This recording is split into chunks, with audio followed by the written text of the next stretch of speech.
I taped our conversation in New York after the affiliates meeting.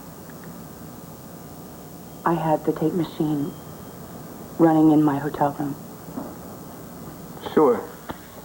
You never know when somebody's going to stop by and say something incriminating. I don't know why I made the tape. To boost ratings? You slept with me. And then you signed off on me. I was like some lapse in judgment or something. And then you went after my job. I was disposable. I mean, was I supposed to just roll over? I wasn't supposed to fight back? You did. You started a nifty little whisper campaign against me. And then Adam handed you my job? I was cheated again. I mean, you had this perfect wife and your children in this wonderful house, and your star was rising as host of The Cutting Edge. All I had was my job title. And you took that from me. I had nothing. And that's when I called Nora Buchanan, and I tried to find out about filing harassment charges. To brand me as a card-carrying lech. I needed to hold my ground. Everything that I had was being repossessed. And then Adam caved in. He gave me my job back. Well, now I suppose all is right with the world. What the hell? You probably held on to the tape for sentimental reasons, right? I destroyed it. But somehow my mother, she found it, she heard it, she listened to you slammer, and she wanted to use it against you. What do you mean, somehow she found it? What'd you do, leave it lying next to all your swinging disco favorites? When you came to my house that night to downsize what our lovemaking had meant to you, I drank too much, and I fell asleep. I woke up, my mother was hovering. She was obviously rummaging around, looking for something to use against you. Well, she certainly came to the right place. She duped the tape without my knowledge. She duped all of us. Your mother duped me out of a marriage. She duped me out of my life. I'm sorry. I don't know if you will ever know how sorry I am. You're right. I never will. But as far as giving credit where credit is due is concerned, I'm afraid I'm going to have to point the finger at the guy that slept with you and then tried to make up for his mistake by stealing your job. I'm the one that started it. It finished me. I gambled with my marriage and lost my wife. But as far as the role you and your mother played in this is concerned, sorry doesn't begin to cut it.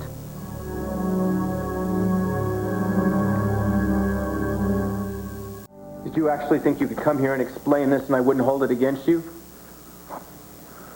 I mean, despite the fact that my wife is gone, my family's in pieces, and my life is basically ruined, you thought I'd just be able to process all of this and say, oh, I get it. It's really Typhoid Marian's fault. She's the one with the agenda. You had nothing to do with blowing my marriage to pieces because, after all, it was your mother's hand on the detonator. Well, gee, Liza, I feel so much better. Now we can be friends. Is that what you thought was going to happen? I guess I'm just a hopeless optimist. Yeah, well, let's look at the dark side of this for a minute, shall we? My wife is gone and she's not coming back. Tonight I'll probably go to bed without eating anything because even if I could, I wouldn't be able to keep it down. And I'll lie there staring at her pillow for hours until I fall asleep around 2:30. And then I'll wake up tomorrow around 5:30 because the truth is I was never really able to sleep in our bed if she wasn't there anyway. I'll lie there in the dark thinking about how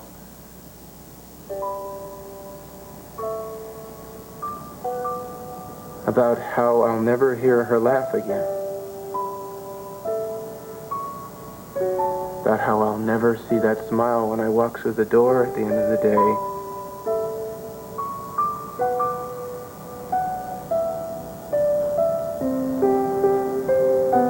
This house used to be such a wonderful place to live. That was my home. Now it's nothing. It's just empty. As far as I'm concerned, it should be condemned and me alone with it.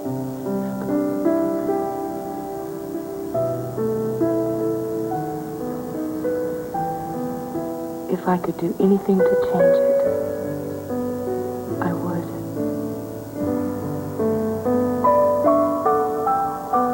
I really would.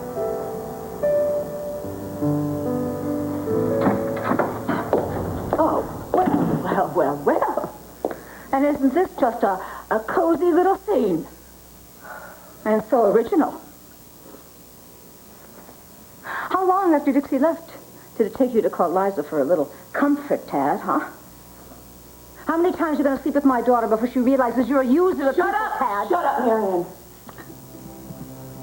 Thanks to you, I've lost my daughter. But I will be damned if I'm going to let you have her. Marian, shut the hell up.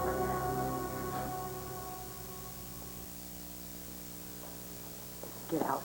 Now. How can you let him touch you? You don't know what you're talking about, Mother. Liza, can't you see what he's doing here? He's using Dixie's departure to get your sympathy. You are way off base. He wants your pity. And once he loosens you up, honey, he's going to come in for the kill. Mother, this is not the You are going to wake time up tomorrow or the morning and he's place. going to say, oh, this has always been a terrible mistake, you know, because now he's free to sleep with whoever he wants to sleep with. Mother. You know, why recycle when there's so many young bodies you can conquer out there? You love me. Even the tiniest bit. Please, not another word. Please. I do love you. And that's why I can't let you get involved with him again. He can have any woman he wants, Liza. Mother. Just be the one who doesn't surrender. Be the one who doesn't succumb to his lies and his boyish charm. He doesn't deserve your... Mother! Shut up. Go. Now. I mean it. Liza, you are not 16 anymore. You are old enough to know better. You wear your heart on your sleeve, he's going to slice it to ribbons. I'm going to take you home, okay? No, do you Come remember on. the other night when you had too much to drink?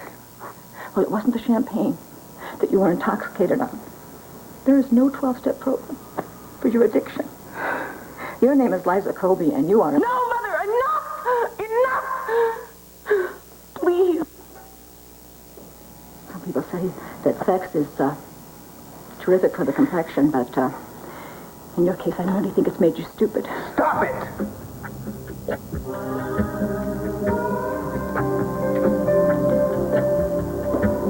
She's right. Shut up. You've done more than enough damage for one day. You leave her the hell alone.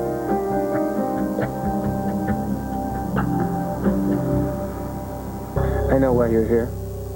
I'm here to protect my daughter from you. How'd you know where to find her? It's common knowledge. Common knowledge? By now, the only thing that's common knowledge in this one-horse town is that my wife is gone. And after a few martinis, you figured you'd be able to swing by and fill the vacancy. Isn't that right? Did it ever occur to you that I came by for a sympathy call? Is that what this is? What, you've got some kind of, maybe a pot roast in the backseat of your car? The way to a man's bed is through his stomach? Is that it? I'd starve to death before I'd touch you. Why don't you just go ahead with what you were doing before I walked in, Tad? Why don't you just go at it all night long, okay? And when you wake up in the morning, in the afterglow, you'll realize what a big mistake you made, but then, of course, it'll be far too late, won't it? Good night, Marian. Don't let the door hit you on the way out.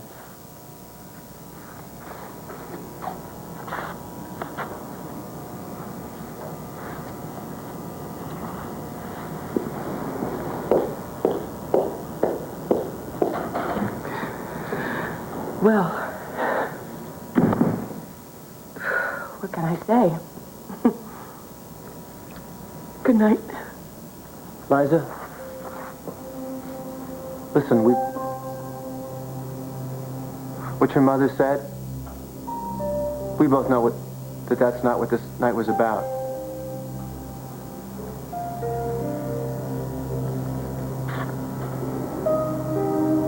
I never got it before. She almost destroyed you, didn't she? From what I understand, mothers from hell are quite common. It's what keeps shrink summer homes in the Hamptons. The boom industry of the 20th century. There's nothing common about Marian.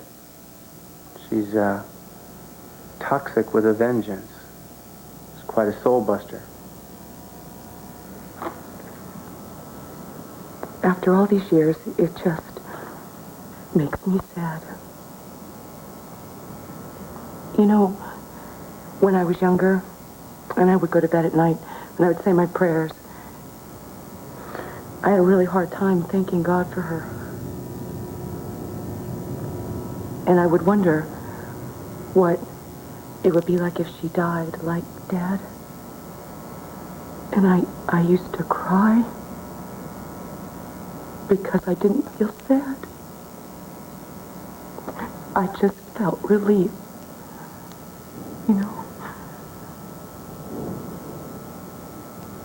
I used to get garbage like that heaped upon me all the time when I was a little kid. To this day, I can't get rid of Ray Gardner's voice inside my head, no matter how hard I tried to shut it off. I think child abuse comes in all forms. Mine was obvious.